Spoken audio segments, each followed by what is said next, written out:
Good morning, Heidi Foy here with NFR Hangover and Bullfrog Creatives.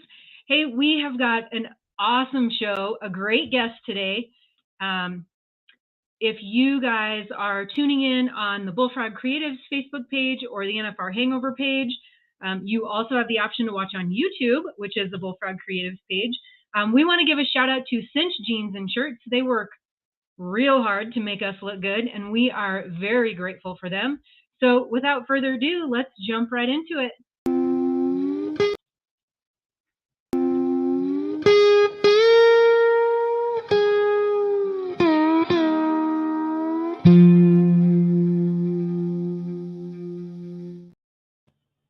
All right, I always say we're going to jump right into it, and then I've got to have a little commercial here. So CeeLo Cinches, we are super grateful for the partnership that we have with them.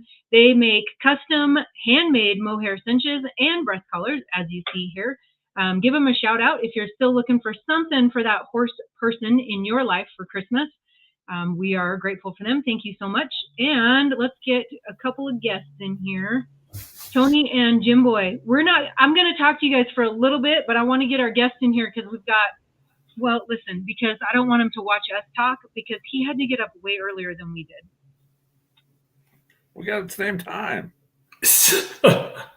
No, it's earlier and he stayed up later. It's the same time in the world. We all have the same 24 hours in a day. Listen, shush. Oh. I was trying to be the only one that's going to be nice to him, clearly. Oh. So we are super excited to have Coleman Proctor join us this morning. I don't know what Jim Boy has on you that made you say yes, but we really appreciate it. Well, I love getting to come hang out with you guys anytime. I don't know. We appreciate it, Coleman. We know you're busy out there. I mean, not only are you roping at the NFR, but you're also, I believe you're hosting a show are you doing a pregame or a postgame or something with Luke again this year, a tailgate party or something? So yes, sir. We did the Purina pregame show, and it's a lot of fun. I know I got to watch it last year, and it's you guys do a good job. You guys compliment each other, but we do appreciate you taking time. I know you're busy between the pregame show, getting ready to actually run one for $30,000 a night, and then all your other obligations. So taking your time out this morning, we greatly appreciate it. And like I say, whatever pictures Jim Boy has on you, I'm sure we can get them off his phone and for you. He lagged up for my son at the Junior Ironman and cost him winning a round. Oh, that's what it was. So anytime if you see one of his healers lag up, don't feel bad for Coleman. Jim Boy, there's a difference between slipping a leg and roping a leg. All right, and we're gonna work on your tension, but that's all right. I do want to celebrate like Coleman. He came out here winter or two ago, last winter, when we lost Tom Peterson. Good guy was out here that would rope with a lot of these kids around here. We have a junior rodeo series over at Dodge City in the wintertime. And Tom would come as a volunteer team roper for kids that couldn't get entered up, couldn't partner up, or they enter open, roping to get a chance to rope with one of them better guys around here. And you have to be a certain number. And anyhow, we lost Tom in a horrific accident. And so Coleman come and filled in for him and roped with anybody who wanted to rope with him. And so I'm sure the pressure at the Thompson Mac is nothing compared to having to rope for a kid at a junior rodeo. Hey, right. And Tom, wait till it's your own kid. That's you want to talk about pressure. That right there. Nope. There's no pressure like that. I mean, yeah, back in the box at a junior rodeo with 20 of your peer parents. Don't miss. Oh, this is gonna be fun. Somebody had to holler at me to swing one time. We're going down the arena with my older daughter, and she's probably 10. I'm like, swing, kick, rope. Okay, Dally, pick your horse up. Somebody hollers, Tony, swing. Oh, God. Just He must have been the toughest man alive, too, because I bet I ran 60 that night. I couldn't have done that again. Like the next day I was so laid out and sore. So you're absolutely right. Thomas and Mac, that's nothing compared to the young guns over there in Dodge City. That's funny. Oh, that's funny. Well, what do you guys think? I feel like the opening was really boring with nobody falling off. Well, that was a TV pin for the grand entry last night. It wasn't the eliminator pin from the night before. But take it easy. I missed the opening. I had dinner at my mother-in-law's, a mile and a half away, and by the time we got back, they were getting ready to buck the first horse, so I didn't get to see it. But boy, there was a lot of stuff that went on in the perf last night. A lot of Facebook warriors. Was that Memorial night last night? I think so. Yes, sir. That was a good open. Yeah, because I made that post of hurry up and race the stage. You know, Chongo's ready to go, and I'm like, wait, this is pretty cool. That girl was singing, and they were playing everyone that we'd lost in last year. And, yeah, it was cool. Then they brought the white horses out. I was waiting for the angel that was riding the horses to lift up into the rafters, but the hand crank was broken.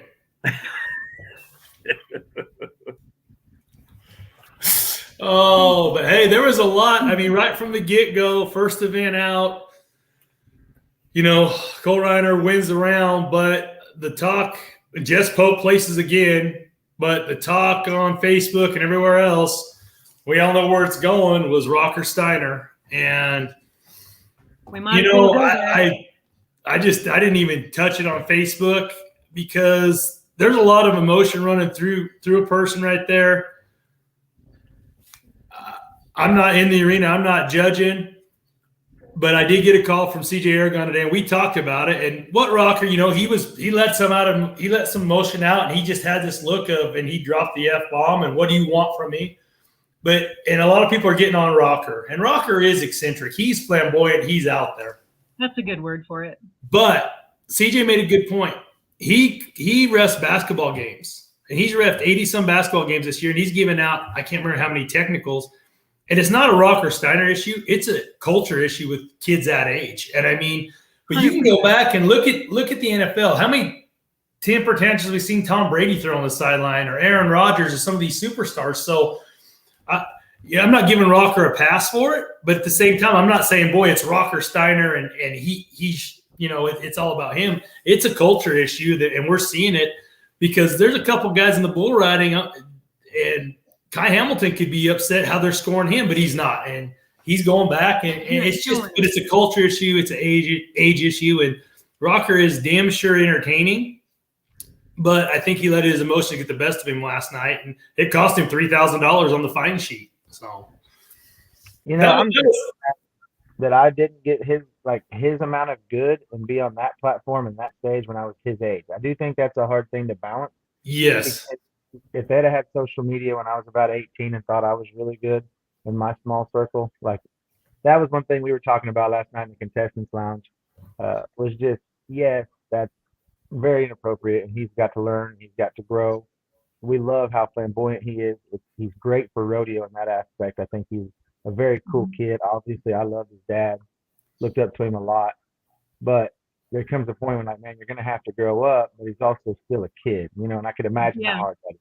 Right. I think you're 100%. He's 18. Everybody's like, well, he's an adult. Well, no, 18, you're legally adult, but you're still maturing. And he's doing what his dad did, you know, in early 2000s of bringing new fans to rodeo because of being that outgoing, you know, that flamboyant. And could you imagine if social media was back then where it is now with Sid? You know, I mean, I'm just glad cameras on phones weren't that good and social media wasn't prevalent in the early 2000s because, yeah, there's a lot of us that couldn't run for political office because of that, for sure. And I got to bring up a good point, too. Is, you know, I was so proud of the way Jake Long handled his call last night. You know, like you kind of have the polar opposite there. And, yep. How that would have went down if, you know, he's 18 years old. But, you know, I don't know. I was just really proud of my best friend last night, the way he handled his deal with class. And I think that just shows you kind of the right way and the wrong way to go about it. You know, judgment calls happen, and everybody's human, you know. And so, especially in an event that's judged by humans, you're going to have to take a big grain of salt sometimes. Error, yeah. Well, that was the next thing that I wanted to talk about, you know, that happened, not jumping ahead to the team roping, but that call on Jake last night, you know, that you can watch in slow motion 1,000 times and pick apart the call in real time, the angle of the flagger and the definition of the rule. You know, Alan Jordan sent it to, I forget who, but somebody sent it to me. And if you go with definition of the rule, it's delivery of the rope, not when you catch the steer. It's such a hard call. And I know instant replay, we're never going to have it probably at the finals because it's a time thing. They don't want to stop something for time. But I think one thing they could do, and Coleman, tell me what you think about this, is they've got a spotter in the breakaway rope. Could they have not one judge and they have earpieces in with the gun of horse, like, hey, that was legal? I mean, I don't know. That's just something that was brought to my attention.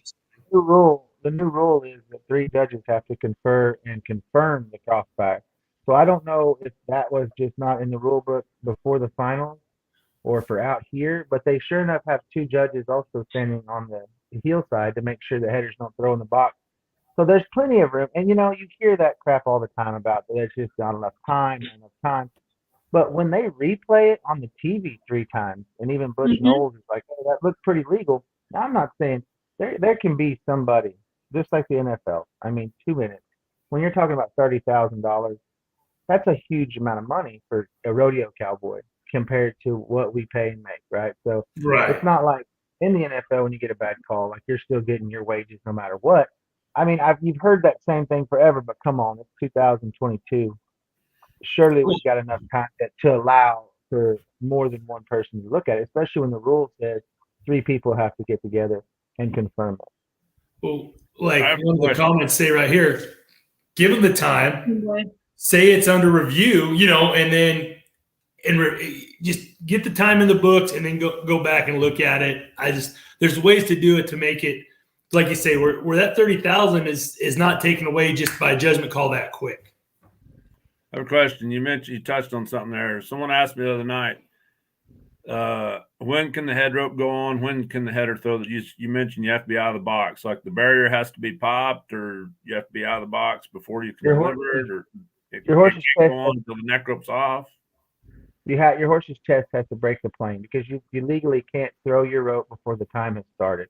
And so since the time starts when the flag pops in front, that's why you literally your horse has to at least break the plane in the box, or the barrier has to be pulled. Because if you're late enough and you threw from the middle of the box and the barrier's already pulled, then it would be a thing. Like Lightning Aguilera's shot from round 3, he split the horns, but you could see him releasing his rope before the barrier pulled. And I was interested to see if they were going to confirm that. I mean, they haven't had to probably use that rule in a few years. You know what I mean? With NFR I grew up watching, people weren't throwing in the box, but now all these young kids, they can do amazing things. But if you tear it down, you can go ahead and throw it. Yeah, you can go ahead and send it. But if you can tear it down out here, you deserve a tip of the cap because that is fast. It's amazing. Like I watch the Bulldogging start every night to get my start for the team rope. Oh, by the way, I forgot to post that. I did go back and take a picture. Looky here. My buddy of mine sent me one. That is Coleman back there watching the get out in the Bulldog and getting ready for the Ironman for the timed event finals. Hey, you know when I know I'll never be a Bulldogger? Because Hunter Cure last night makes a great run, right? And like he's intense, and he comes back there, and you know, as a team roper, you're holding your rope with your right hand, you got your left hand. So anytime you're gonna high five a Bulldogger who's just thrown one out of the arena, you always go left hand because they come hot. You know what I mean? Well, then Stetson Jorgensen goes, gets his shirt ripped completely off. And I don't know exactly the conversation that went down, but like they're just to my left. Stetson comes back and he's like, "Hey Hunter, good job." Shirt ripped open, and Hunter's like, "Hey, you did a good job," and grabs him like this and pulls him in tight. You know, and he just is getting the most. You're gonna do fine tomorrow night. We're gonna be professionals, and we're both gonna win the round. But you just such a. And I'm thinking that's why I can't bulldog. I can't handle the celebration. Let alone I'm about to pee my pants, and I'm sitting here 10 feet away. He just kind of naturally get that. I'm just gonna ease this direction. That's why you see me way in the background behind Hunter, because he was still rolling right there. Those Bulldoggers, they are a special breed, aren't they? I mean, they are a tight-knit group, and wow. Oh, that's good. That's funny. But they're like the steer ropers of the rodeo community that get to come to the finals. You know, that's how steer ropers are. They're pretty tight-knit. Well, I thought working with Luke on the Arena pregame show, I thought he'd have you. I mean, you win the all-around at Cheyenne this year. I figured you'd be gunning for Stetson next year. We're going to bulldog. We're going to steer rope. We're going to team rope. I figured Luke would get you all tuned up in the steer wrestling. I don't know if there's enough events for me to be able to enter to catch Stetson right. You see, he's got like $500,000 one. I mean, yeah, Caleb Schmidt's moved into second the all-around racing. He's only $260,000. He's only $250,000 behind him right now to catch him for the gold buckle in the all-around. And then Stetson just sticks it on him in the bull riding last night, pulls the check in the eliminator pin in the saddle bronc ride, and just like I said, JB Mooney said it best in his Pro Fantasy write-up article. They could run anything under Stetson. And I think Ty McClary on the wrap-up show last night said, you run a polar bear under Stetson, he's going to be 90 on him right now. So, well, it's fun to see about riding with confidence out there, isn't it? I mean, going to, it doesn't matter what event he's doing, it's just the amount of confidence he has right now. It's fun to see, especially as a contestant, because you get on both sides of that confidence bubble. You get where you come in and things are clicking and flowing and it's easy to get in your rhythm, and then you come in here and it feels like you're in a heavyweight fight every night. Just like, I can't remember wrestling this way or this way. So it's really fun to watch, especially like a rough stock guy who has a lot of confidence crawling on anything. Well, talking about that confidence and being on each side of that bubble, you go look at a tie-down roping like Shad. He comes in with over a $50,000 lead, and in 4 rounds, Caleb Schmidt has wiped that out. Caleb is now, the world #1 in the tie-down roping, and I think it's the first event that has swapped since the final started with the leader coming in. And Caleb was 8-2 last night, splits 3rd and 4th in the round. Shad runs one down there, has a little trouble. He's 12. And it's just, you could almost see the other side of that confidence bubble, that weight of, man, I had this lead, it's gone now. And unfortunately for Shad, in 3+ finals, we're going through 3.5 finals now after tonight. He hasn't had a stellar NFR. And from a contestant standpoint, when does the weight of the finals and running at the round and you're on the wrong side of that bubble, are you starting to feel it about now? If things haven't been going right up through 4 rounds? Round 1, that's when you start feeling the weight of it. Because I remember 2019, I came out here, I had a terrible final and wrote bad, just couldn't keep it on the horns. And so when I came back in 2021, I missed the first one. Like, I rope him, missed my slack, steer steps in it. I chased him all over the arena, spent a lot of time in the arena, sponsors, trying to push out this front leg. And I remember that feeling that night of like, please, Lord, don't let me be one of those guys that can't compete as Thomas and Matt. And that weighs on you. It really does. And I'm a very confident person, but it really had me hitting the knees too. And it took a good conversation with Trey Johnson that night for round 2 about moving forward and not looking back. And so you feel it round 1, because I think more than anything, I've never been in a situation like Shad or Driggers or any of those guys that came in as the season leaders. I've always been a guy that's been the chasing, not the chasee. But, you come in here, it's your whole year's wages right here. So for 10 nights, it is a lot of fun. And, there's a lot of hoopla and glamour to it. But at the end of the day, like, I was on the road 300 days out of the year. I was away from my family. So make those 300 days worth something. Let's leave here with $150,000. And, if I leave here with winning 25 or 30,000, like, heck, I can go back and work at my favorite Mexican restaurant at Los Cocos and make that, and get to see my kids every day. So, I know it can hit a guy in the knees, especially a very confident guy. I think Shad will be fine. He's just got to figure out how to get a good roll. I don't know the timing. I don't know what's wrong there, because I know it's such a feel. And there's a lot of trust. I've never been, as a team roper, we never go this fast and behind the gate. I mean, you're almost having to anticipate that the gate's going to open, because when I nod my head, I am beginning to start that way. And in the calf roping, it's almost the same way, because the guy that got pushing for us, Andy, Andy, I think it's Tilton, and he does such a great job for us. And so when the gate's open, he's going to put the calf out there. They're going to go. Well, pay and trust that the gates are fixing to open, because you've almost got to be leaving before. I remember this is back the year Billy Buganig made the finals in the steer wrestling. They're down there practicing at the house with Luke, and they're telling Billy, all the guys, hey, go. And Billy thinks, he thinks he's going with them. And they're like, how is that? And they go, you're late. He goes, I'm going to break it. They're like, no, if you are not gone with your nod, you're late. And You got to trust that calf, that steer, that they're going to start. That you can't wait to see it. It's got to be with them. You know, that's interesting. Like Will Loomis round 1. I don't know if Tony like kind of bobbed on getting the gate open, but like Double he clutch. took the right start. Like he took off, and it was like he didn't quite get the gate open, and he ended up breaking the barrier in round 1. You know, and I think that's the hardest thing is that trust of like, okay, when I'm out here, he's gonna get that gate open because you've got to be going, and especially in the calf rope. And you guys know how fast those things move. As far as I think he saved Will Loomis last night. Did he last night? I didn't make it up the tunnel when Will went. Yeah, Will's horse was, you know, Will nodded, but I think Tony could tell his horse it wasn't really, and he didn't pop the latch, and it wasn't going to be good for Will, I don't think. You know, Jake Long posed this question to me, and I want to know what your answer would be, Jim Boy. So you've got to walk down a hallway. You got to turn right or left. Dark alley. On the end of one, Clayton Haas. On the end of the other is Vernon. And you're going to have to fight one of them. Which way you headed? Well, I heard Clayton Haas, and you cut out on the other one, so I'm going the other way. Will Loomis. Will Loomis. Oh, Clayton Haas or Will Loomis? See, I said Will Loomis because I feel like if he got on you, you could start trying to tickle him, and he would just stop. You know what I mean? And chuckle and tickle. Or afterwards. You know, that's a great piece of guy. Oh, that's good. Oh, that is good right there. I'd go with Will because I'd pull his goatee. I think that would hurt. Oh, yeah, pull that. I'm sure that would stop him or just like piss him off. Or make it worse. Will Loomis is just a great beard out here. Like there should be a great beard award. I mean, that thing is groomed. He uses his wife perfect. At the Purina dinner how much of her hair product he's using on it right now. And I was like, well, you need to ask him if he has a straightener. Will it go pink on pink night?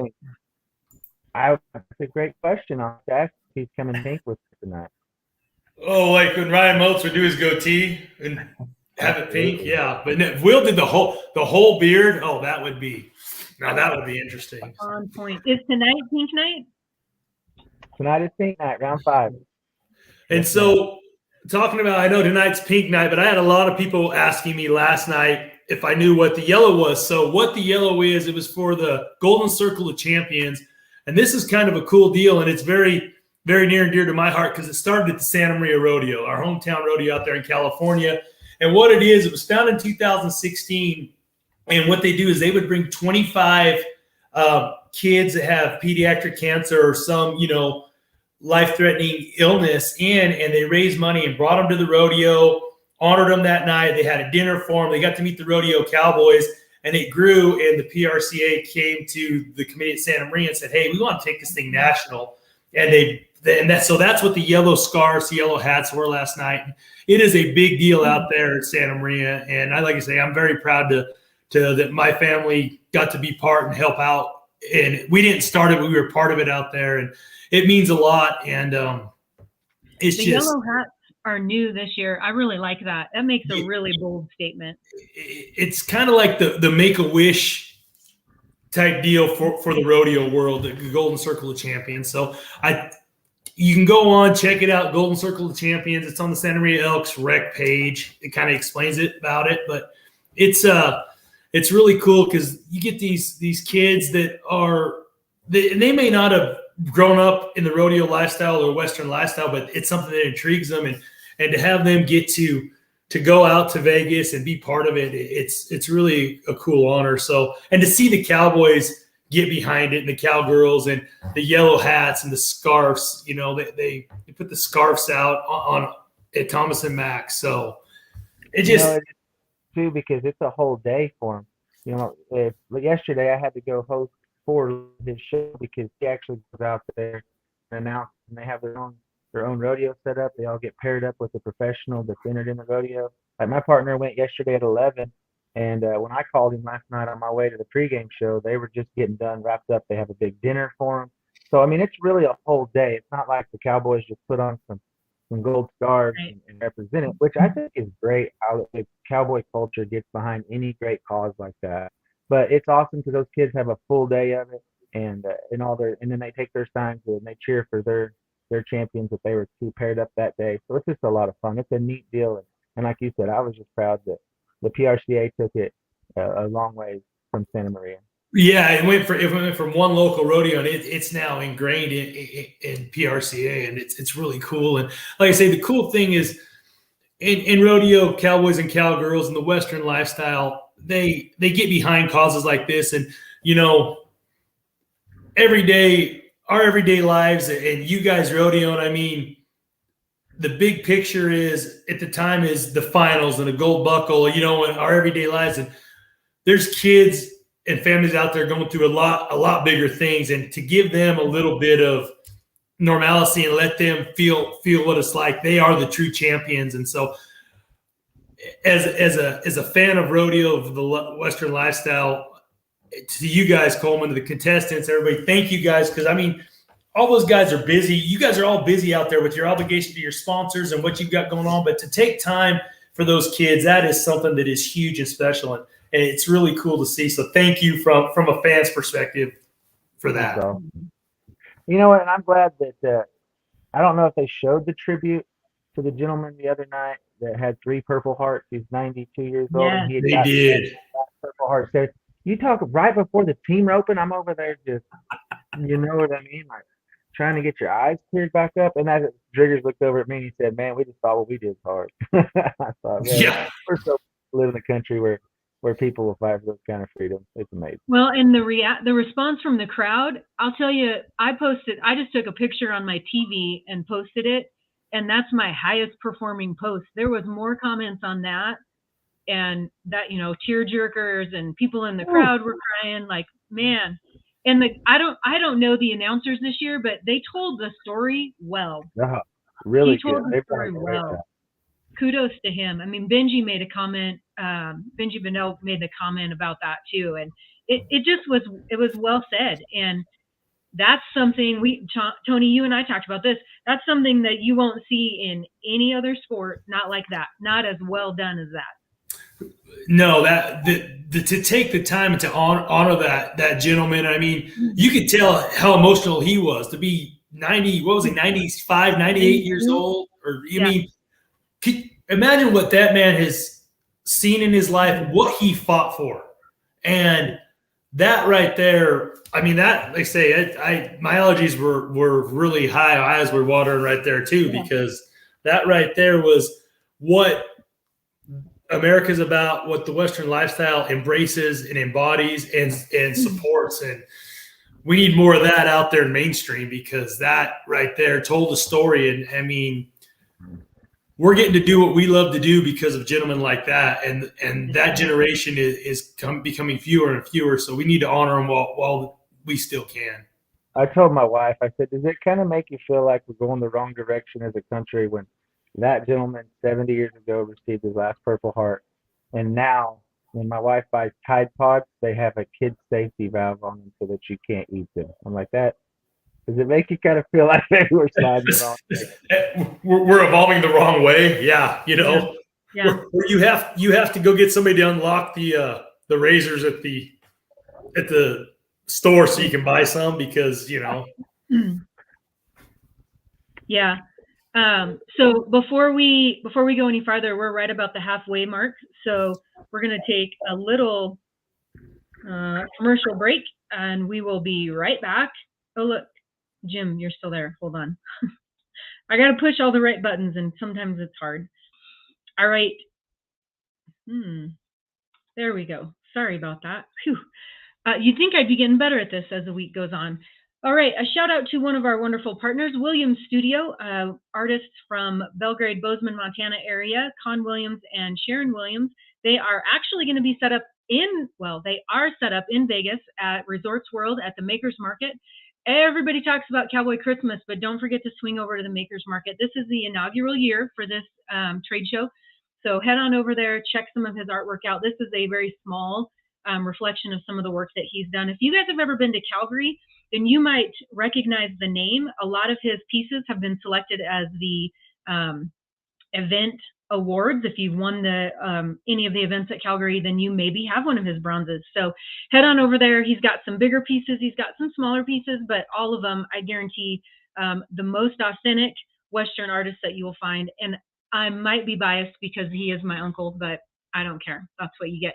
And hey, get over there and mention NFR Hangover and Bullfrog Creatives, and you might just get a little discount. All right, let's get back to the good stuff. Okay. So I did have a comment before we go any farther. Monty Turley was asking about the hard hat behind the roping box. Is it still back there? Absolutely. Yes, ma'am. And it was funny. We were in grand entry practice, and this nice little pivot setter who they set me next to first, she said something about, man, you could get ran over right here. I said, there's actually a story about that. Guy started raking it right here, queen smoking down. Now there'll be a green helmet back here. And it is. It's got the little antenna and the little bitty mini Budweiser can. It'll be on the head box side of the lead up as you come in. I look every year. I look and check every year. They can never take it away. It can never leave. No, it is part of the setup for sure. Oh, well, Heidi, should we announce who was our go-round winner? And it wasn't me for our fantasy last night, our league. So for those of you guys that maybe are not aware, this is our first year for the NFR Hangover to have a league in the pro fantasy rodeo world. I am a rookie to this world, so we don't need to talk about where my team has placed, but we do have go-round awards. So round 4 winner is actually Mr. Mike Perry, and I will be in touch with you, or please reach out to us because you're going to get some cinch swag. And we really don't need to talk about where I placed. I mean, did you guys listen? I'm not even going to finish that because I know that basically everyone did better than me. Well, I was in the top 20 last night in our go-round of the 21 teams. So, I mean, I take that as a win. I'm also going with that. Yeah. But,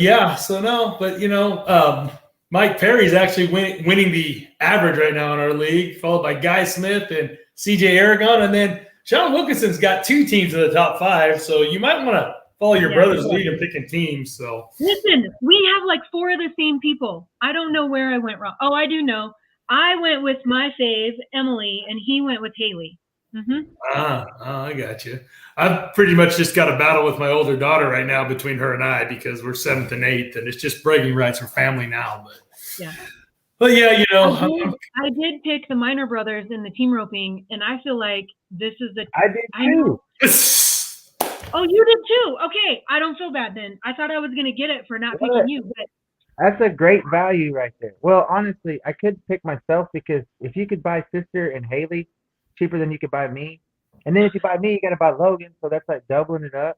I came in too high. I was inside the top 5. My wife's like, you got to pick yourself. And I'm like, I'm on my reality team. There's enough pressure already, But honestly, the Minor Brothers were the biggest value in the team roping, I thought. If you didn't go that route, you could have went Clay Smith and Jake Long. And the way that, like, here's Clay Smith where he came in, and then here's Jake.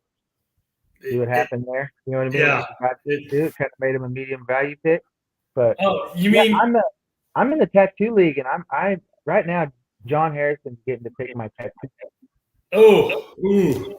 So I'm the only one that my wife and daughter got to pick my team roping teams based on who was in my wife's class that she teaches. They said I had a choice of Jade Corkill or Patrick Smith because she's got both the kids in her class. And I'm like, you guys pick. So we went with Tanner and Patrick, and they paid dividends for us. So you guys are having a big week then. Yeah, honestly, that and Kai Hamilton splitting that round, or him and Stetson being the only 2 to ride that night, is the only thing that's kept me in the top 20. So does all that money count? It counts for pro fantasy. It counts for world standings. It counted for everything. So. See, I thought that ground money, they only, like for the PRCA, it only would take the 29,000, and then you get the rest of it. But I didn't know that all of the money went. They switched it a few years ago. They said, they're going to count count the ground money. They're rolling it all in. But I don't know a lot, and I could be completely wrong. But that's what I believe happened. Well, that's amazing because it makes a difference in the bull riding because you got to anchor your team somewhere. And, man, I really wanted to go with Stetson, right? But then you kind of wipe out all your other. Yeah. I thought in the Bulldogging, and I still stand by this, I think Jesse Brown is going to be the best value pick in the Bulldog. Obviously, you always want to go with Wags. Him or Tyler, Jim Boy, you're a Bulldogger. Which one? I went with Irwin. I didn't know what Irwin would be riding, but they're both riding Tyson, and I think that's huge. Yeah. we've seen some like the hazers, and I'm not just by observation of a silly team roper. The hazing looks very difficult out here. So I was going with I knew Jesse Brown would be riding Tyson, and I knew Curtis would be on that great haze horse for his. But it's still some of the best horses are getting beat over there tonight.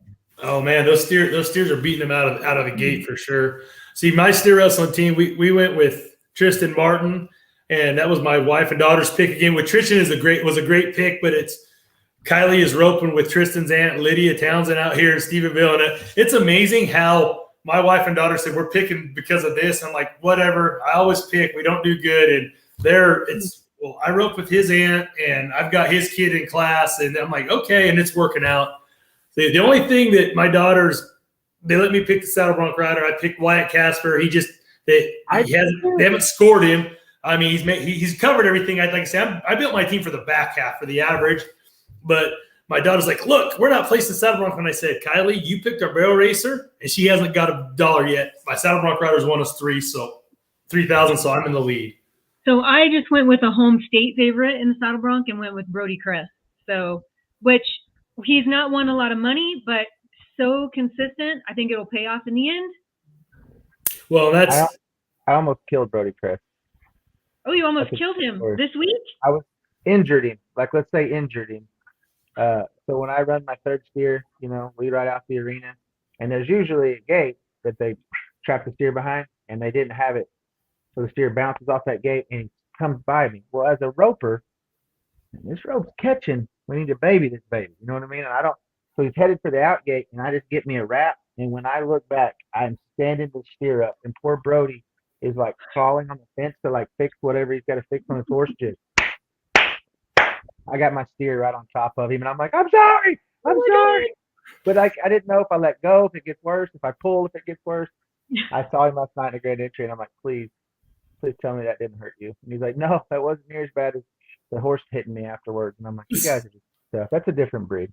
That was weird. I'm sorry, but this rope feels too good to let it go. I can't let it go. I can't risk the rope. Way more than your life.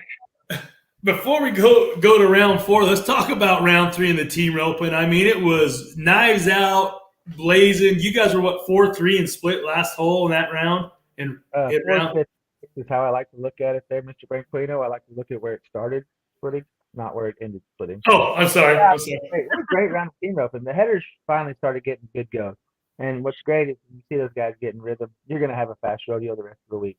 It's been kind of interesting how last night they started out 3-9, not that tough of a round.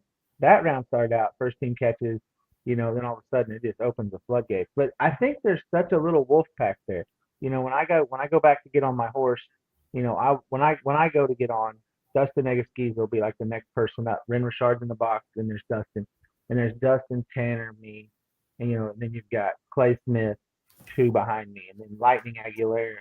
And so that night I come down the tunnel and I look, we're all Lone Star rope guys, and I said, all right, boys, let's put on a Lone Star show, and bam, 3-8, bam, 3-6, and then I didn't answer as good at 4-3, but it's been incredible, just the amount of talent, but the resolve a lot of those young kids have from Thomas and Mac. They're already comfortable going fast, but you cannot recreate that energy. My buddy Mason Stevie came out here, and I got him a bracelet to just get him in the tunnel and get down there with it, where you could feel what I'm talking about. You know what I mean?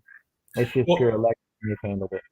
That's what I remember talking with Luke for years. He goes, you're in your world, you're focused on what you do, but you can just feel the energy of those 19,000 people right there just on top of you. And I think I've had a few people tell me it was great when it was in Arlington. It was great that they got to have the finals, but the atmosphere, just the energy wasn't the same in Globe Life, just because it was so big. The Thomas and Mack just brings such a unique energy to the finals. So you hear that all the time too. People talking about it's time for a venue change, and I'm old school, man. When I grew up, the national finals was in Las Vegas. It's that yellow arena. They're on top of you. And of course, I didn't get to go to Globe Life, but they said it was a lot like a Houston feel, where people are just so far away from you. They're not, it's just open. Yeah. Houston is an awesome experience to get to go there, and you realize how small you are in the world when you look out there, and you can't even see the last people who are looking at you. But the Thomas and Mack, you cannot I mean, there's no way to be ready for it. You try to prepare, you try to do all these things, but as a rookie, there's no way to prepare for what you're going to feel and go through. And honestly, people ask me all the time about, do you get nervous? Like, heck yes, I get nervous. Like, that's part of the fun. You know what I mean? But you're nervous everywhere else until you walk in the box, which I kind of got to keep my calm when I walk in the box with my horse. He's I would he's say trying to. too that your nerves add to it. I mean, that's part of the being able to perform. I know when I qualified to the college finals, I felt a relief to just make it there, and I wasn't nervous in the first or second round, and I did okay. But for my third go, I was nervous and I smoked one. I mean, that adds to everything. If you're not nervous, maybe you're not quite ready yet.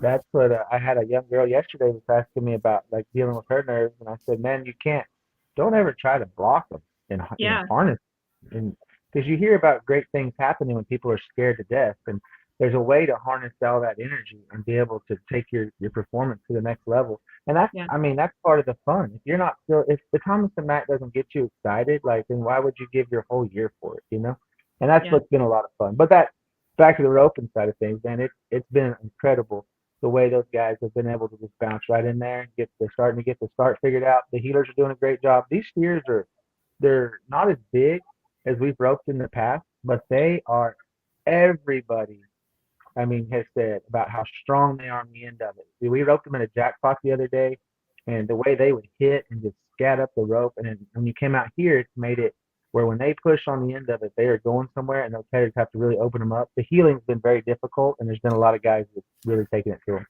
Oh, that's what it's just watching on television. It looks like those healers are. I mean, they have to get up around them, and it's hard in that at the Thomas and Mack for those healers to get up and around them. It looks like, but it really makes you have to create patience as a healer. When the head rope goes on, not panicking and trying to come to the situation, but to keep running your route.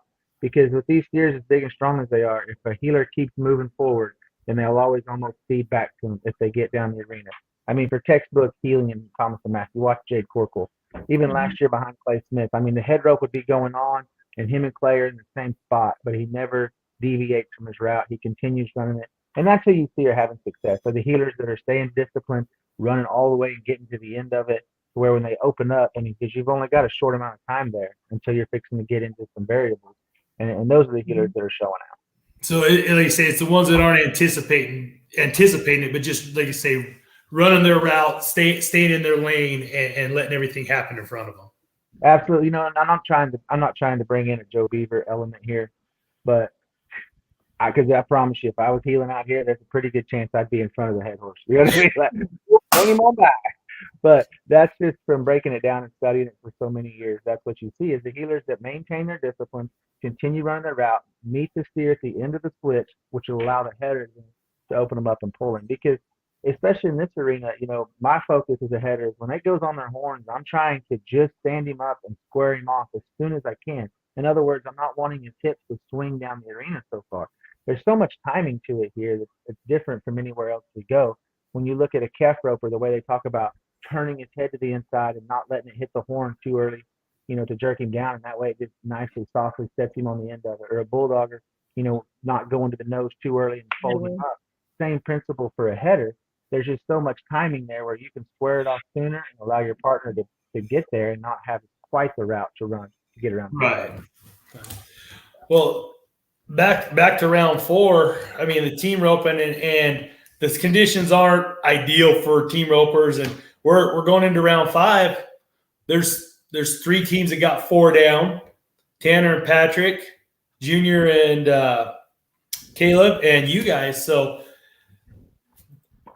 tell us from a contestant standpoint, does your game plan change at all, or are you still just going after each steer for the go round? I mean, what's the thought process as we're getting to almost halftime here at the NFR for the team ropers? Caleb and Junior have a huge lead.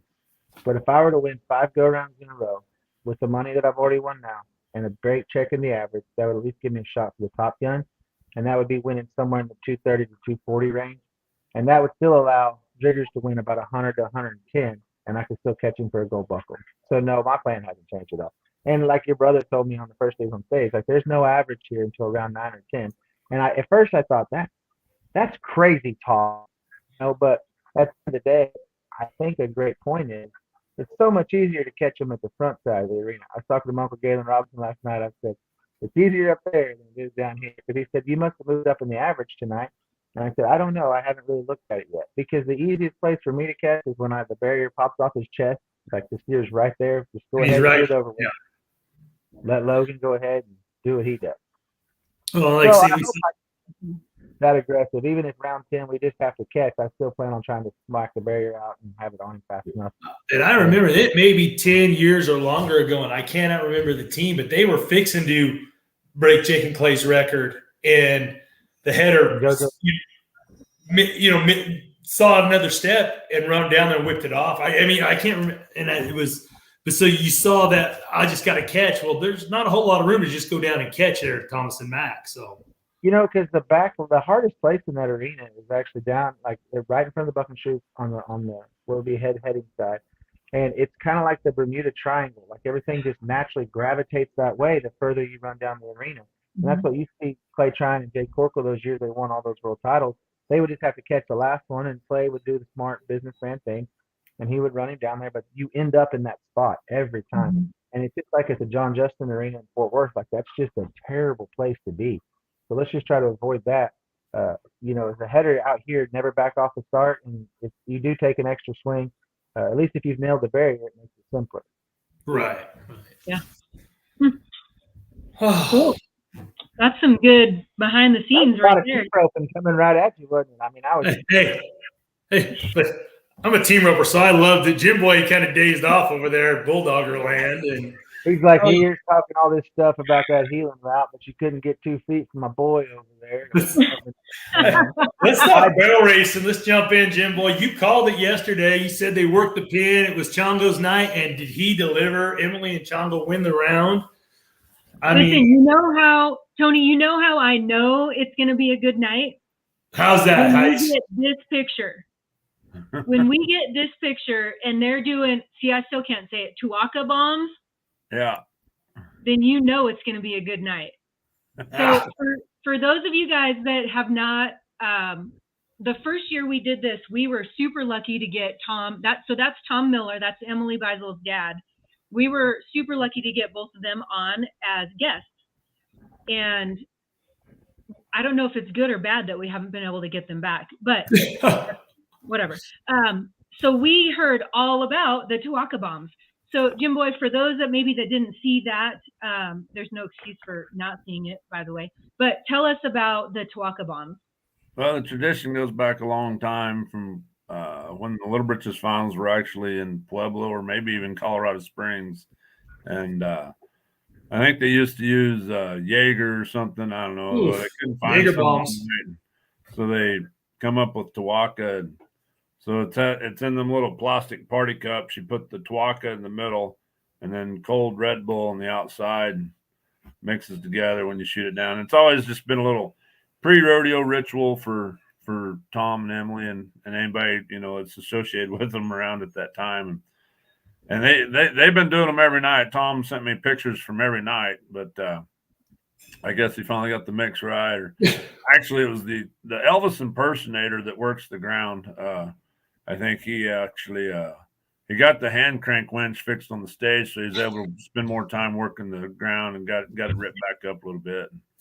So that probably had more to do with it than the Tuaca, actually, and the socks that Jimmy too sent her. So, I'm glad back to do what? How would you take a shot of that and then get on Chongo? I don't know if I could let Chongo stone cold sober, let alone take one of these and hold on for 13 seconds.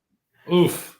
Well, Tom sent me that picture, or Emily did. I don't remember which one. And I'm like, man, so I ran out. I had to run out to the trailer and get my bottle and bring it in.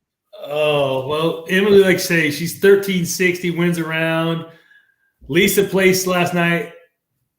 She and Margot split second. Haley Kinsel wins another check. That barrel going down in the first round. I mean, she's just all gas, no break now with sister, Stevie Hillman, 1367. Then Brittany Tenazi, 1373, wins the last hole. Average-wise in the barrel race, Lisa Lockhart sitting in first, then Jordan Briggs, then Margot, Wenda's in fourth, Leslie's fifth, Shelly Morgan sixth, Sissy seventh.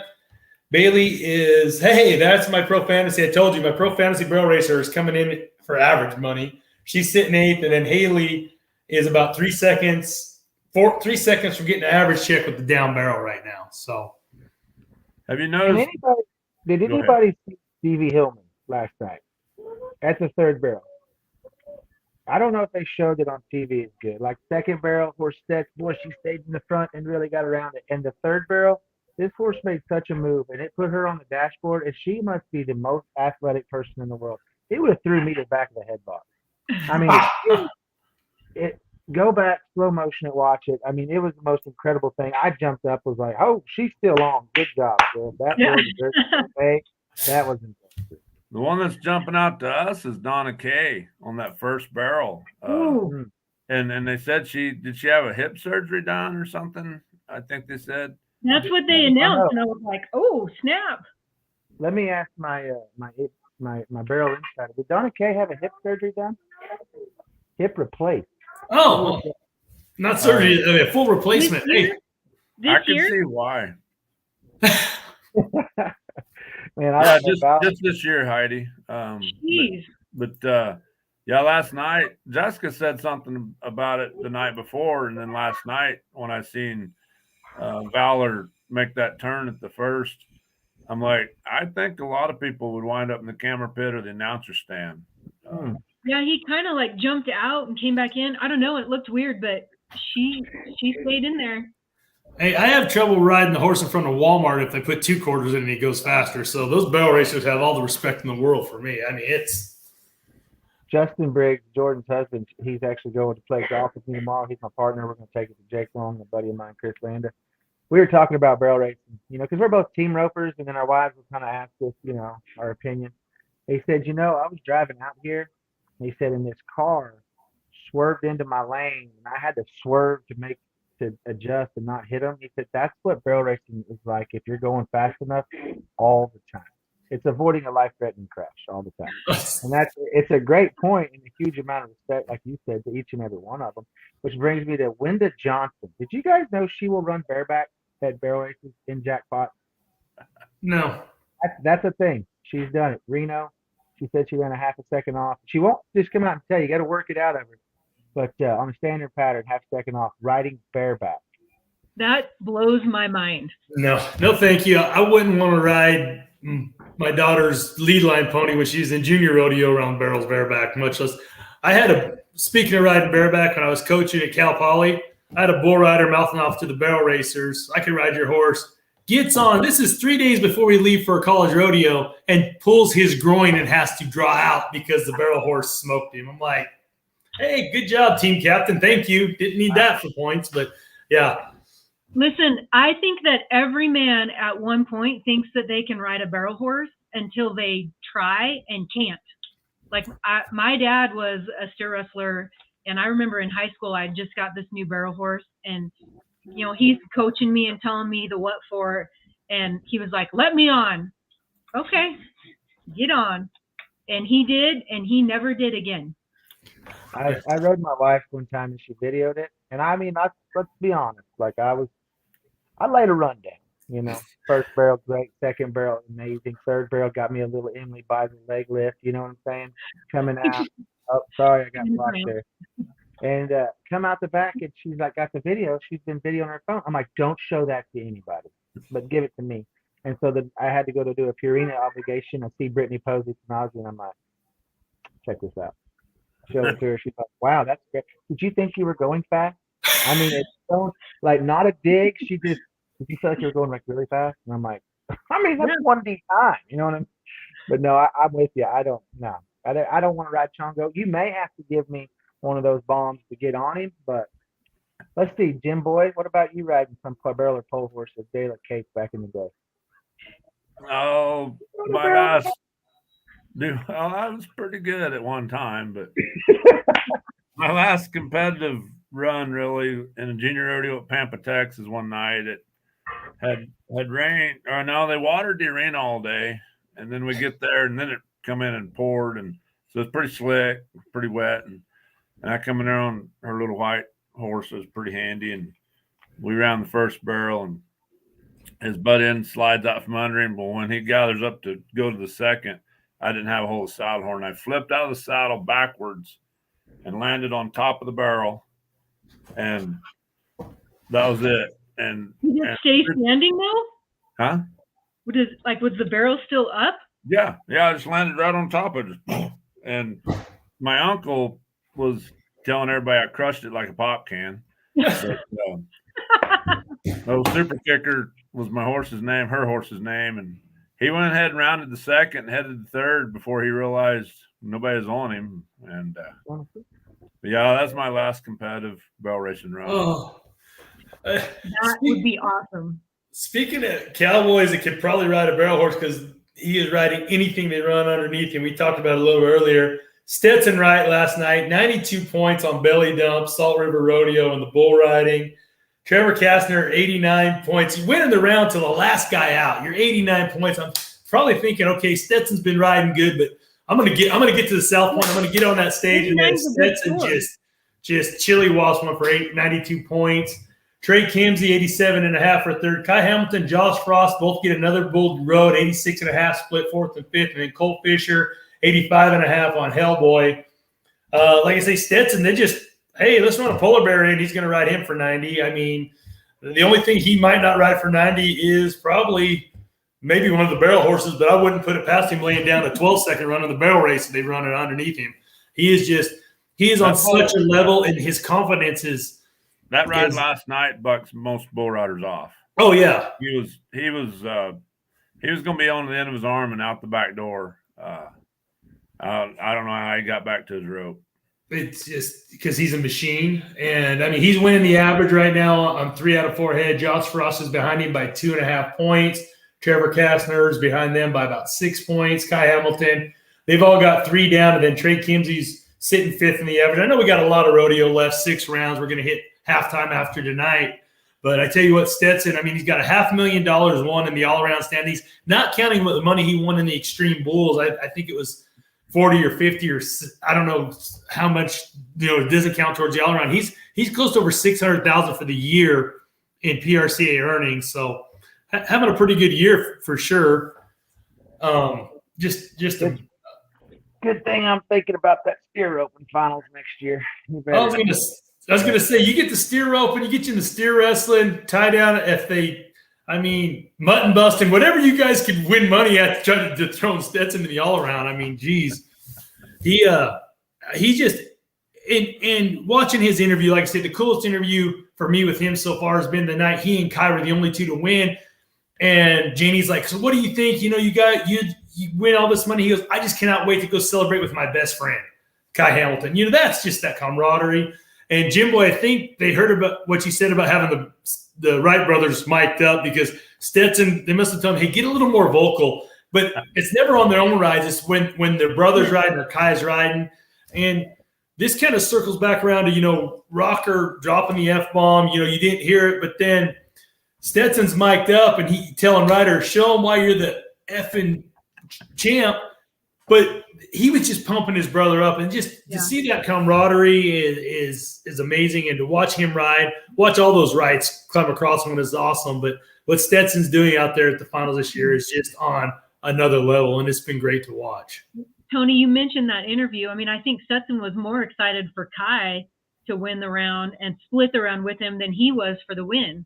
I mean, that was awesome. Yeah, that was. I mean, and I think Kai is like, he's the unofficial right brother, and he is just he's in the rig with them, and it's just.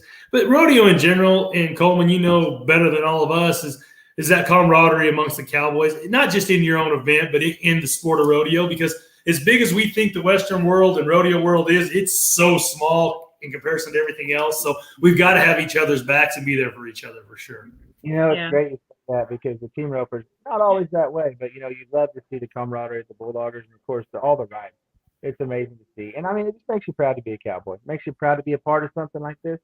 And, you know, the way they welcome all the newcomers in. And the reason why, I mean, a guy like Stetson, because he's won so many go-arounds, he's just happy to have somebody else to ride over there with him. You know, it's not a big a deal to him. you know, Flint and Joe are like, okay, hey, it's really cool to interview in Stetson. Can we interview somebody else? Because there's only so much we can talk with Stetson about it after each go-around win. My buddy John Wayne Daniel, he went out there and helped me one summer and drive me around a little bit. And he got in with the right boys. And, you know, they're good buddies with them all. And he tells me, we're at Red Lodge, Montana. He said, I was just talking to Ryder Wright, and he talked for an hour and 20 minutes. And I said, you're crazy. He's never talked an hour and 20 minutes in his life. Never. He's like, I swear, let's go. So he walks me up there, and on the way up, Stetson steps off his saddle and says, well, hello, John Wayne. And I mean, I was like, you must be right. I guess you will talk, whatever. You don't get to hang out with him a lot. That's awesome. I'm glad those guys are great. Hey, speaking of traveling, is there any tales from the Toter Home? I mean, I love catching up with those on Facebook. Your tales from the Toter Home, what's going on, where it's at, if it's up and running. So yeah, it's been good. You know, last year I kind of started that podcast. I kind of wanted to. I'd had some sponsors approach me about putting some money into it, but I wanted to do it first and see if I liked it. You know what I mean? I kind of got a lot of irons in the fire anyway. And people just, they like seeing the inside view, you know, like what you guys are doing here. I remember the first time I ever saw Jake Barnes in the Spin to Win magazine. He came out here, he wrote with Cody Calvin. He wrote his diary, what he did every day. And for just some Eastern Okie that had no idea, we didn't have near the coverage then. It was just neat. And so I think people like seeing what's going on behind the scenes and not just when you catch a miss. And it's been fun. We've had a great time with it. I've had some great guests on it. And yeah, we're going to try to vamp that up a little bit more. Here in the following year and see where it goes from there. Well, what I like, and like I say, you're giving the fans, they're getting real live access. It's not just the in the arena, the 3-4 second runs and where we are in the standing. This is real life. We're breaking down. You know, we're trying to get from point A to point B. We've got family with us. You know, it's changed from when you started out, when it was you and a living quarters horse trailer and your partner. Now you've got wife and kids going, and you've got to make sure they're comfortable and they want to be out there with you. And it's really cool, man. We appreciate you taking your time and coming on with us today, Coleman. I know you're busy. Like I say, you do a great job on the mic, in front of the camera. You say you make Luke look really, or you make him look bad. You make him look bad. You make him sound bad. You are outstanding. You're a great ambassador for the sport. You're one of the best out there with the rope, and enjoyed having you on today with Jim Boy, Heidi, and myself, and really appreciate you coming on for us. Because, like I said, we do this because we love getting behind the scenes with people in the industry, and it's been outstanding this morning. So thank you. Well, thank you so much for having me. And I just want to clear up for Jim Boy. All right, I'm up at 4 a.m. every day out here. It's like a problem. I can't quite sleep in at all, you know. And so my wife last night, we laid down. Of course, my wife's like the boss. It's her job. She keeps all the kids clothes, feeling good, the whole deal. Plus, she's got to keep me feeling good. And so she just hands me some pills like every night, like the vitamins and all that. So I take them, and I said, what do we have tomorrow? I said, oh, I've got to do a deal at 8 o'clock in the morning. And she's like, oh, my gosh. And I'm like, why? She's like, well, I just gave you a Tylenol PM to help you sleep. So this morning coming off the hangover, I woke up at 7:30, and I got to thinking, you know, I hope they were talking about 8 o'clock Vegas time, and I haven't already missed it. But no, I'm up already, up and rolling. I appreciate you guys letting me come on. It's a lot of fun. I've really enjoyed your guys' show. It's been amazing. You guys are a great group of people. And thanks for trying to follow it and give everybody that insider view. You know, we love getting to see it. Thank you. We appreciate that feedback. And I definitely appreciate, I know you guys are probably up. I know we talked to Matt Reeves a couple of years ago, and he was already out feeding. We got to join him when he was feeding. So I know you guys are up and at it, but we still appreciate you making time to squeeze us in. Maybe someday we'll be there. I sent Tiffany this morning. She had to ride Heisman, get him finishing just a little better. Hi, baby. You want to say hi to the world? Good morning. My morning. So, but she's going to be the easy one. She'll be out in front of the camera. But no, this morning, Tiffany, she had to go work my barrel and work my horse over there in the corner. Hopefully getting facing a little better. It was my whole work right there. Oh, yeah. That's the best part, having your kids in there. That is awesome. It's been a lot of fun. All right, so we do have some comments. Elizabeth Kaufman Hopsman, you guys are the best part of my day. Can you continue these to be life hangovers after the NFR? And you don't even want to know the life stories. It changes everything. And then Chad Ramirez, sure is fun watching you guys. Well, we appreciate you guys tuning in. We wouldn't be doing it if we didn't have all your guys' support and the behind the scenes stories that we do. So thank you guys so much. Do you guys have anything to wrap us up? Well, I'd love to do this every day, but my wife wants the dining room table back because she's like, I'm giving you 10 days to turn that into your studio. And then after that, let's go back to normalcy. So no, I know we didn't get to a lot of predictions for round number 5, but I tell you what, just sit back, watch it tonight, you guys. After tonight, we're in halftime. I look at this as being worth a 2-minute warning right now in the first half. Tonight starts the last 2 minutes of the first half, and it's going to get good, and world title races are shaping up. Don't forget the back half, Pro Fantasy. Oh, yeah. That's right. You got the day tonight. You can enter your daily Pro Fantasy event, but starting in round 6, there's a back half 5. You can go in, pick a new team. I think, what did Casey say, 25,000 or 20,000 to the winner just of the back half 5. So, and if you have – is that already – is the back half, is that like a whole separate, like starting from round 6, who wins the most? From round 6 forward, round 6 through 10, it's a back half game. It's Is it based on where they came in? What's that, Jim Boy? Is it based on where they came in or where they're at right now? It's based on where they came in still. I think it's still based on where you're picking the team from where they came in, but you can pick your back half 5 team, and it's going to pay 20 or 25,000 to the winner, I believe. And they still got their daily games, and the day you can pick a team every day. I forget what the payout is, but at the end they're having a VIP trip to the American for the highest placing team over the daily games. It's not an average. It's just you can play the daily game once and be the highest earning team and win the VIP package for an arranger. Now I think that starts for round 5. So I think you have to get it starts for round 5. 6, 7, 8, 9, and 10, right? That would be 5. That's 5. Hey, how great is Pro Fantasy brought to rodeo? My mother-in-law, she has her team. We got our little ranch pool going on. And it gives you guys, it makes me pay attention to, all the rest of the rough stock events and everything else. You're hooked into it in the whole rodeo. Even if you're not a huge rodeo fan, it brings you in. It has you following guys. So hats off to Pro Fantasy rodeo. I mean, it gives you a vested interest. I mean, like you say, in all the events, not just, I'm a team roping fan. I'm just interested in team roping or a tie down roping or a bull riding fan. No, I got a bull rider. I got a barrel racer. I've got a saddle bronc rider.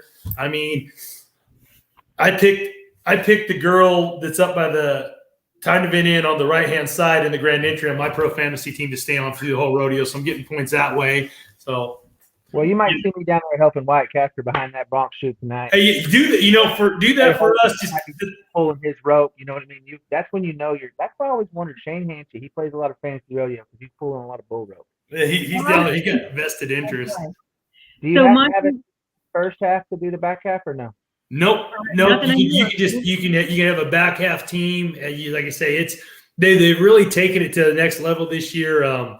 Casey, partnered with Teton Ridge, like he said, it's given him more manpower to do what he's wanted to do to expand this over the last few years. So, like I say, I love the vested interest, and it's just like I say, it's brought a whole new level for the fan to rodeo. And it did what fantasy football did for football and the other sports. And, it's thriving, growing, and there's other fantasy leagues popping up. So for me, it's like I'm entering a rodeo. It's kind of like I still have a little competitive, it's the entry fees for me. And I mean, besides that one rodeo I entered this summer that I shouldn't have, but did that go?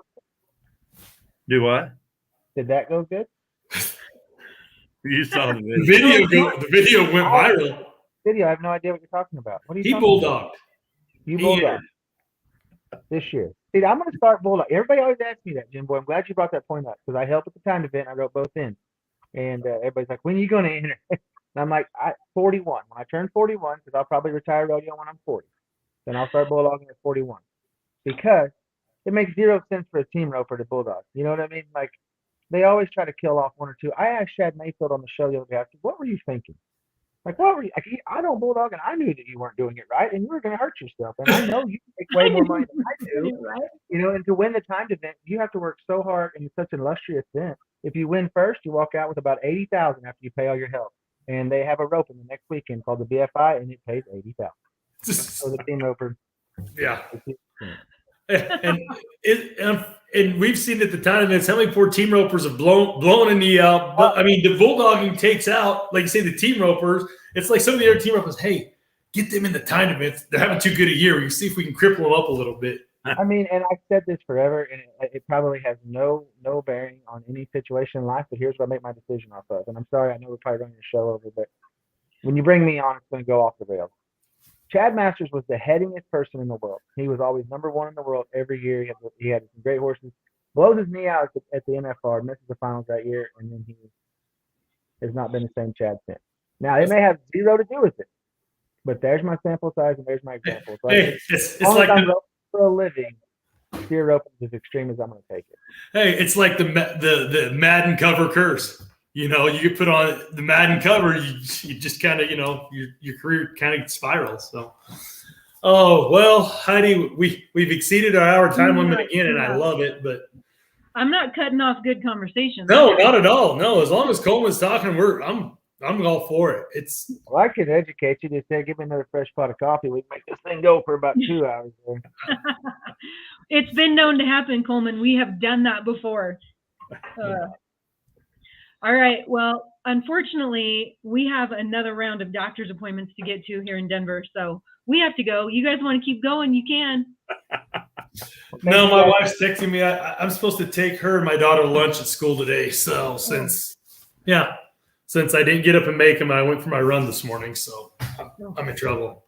Overachiever.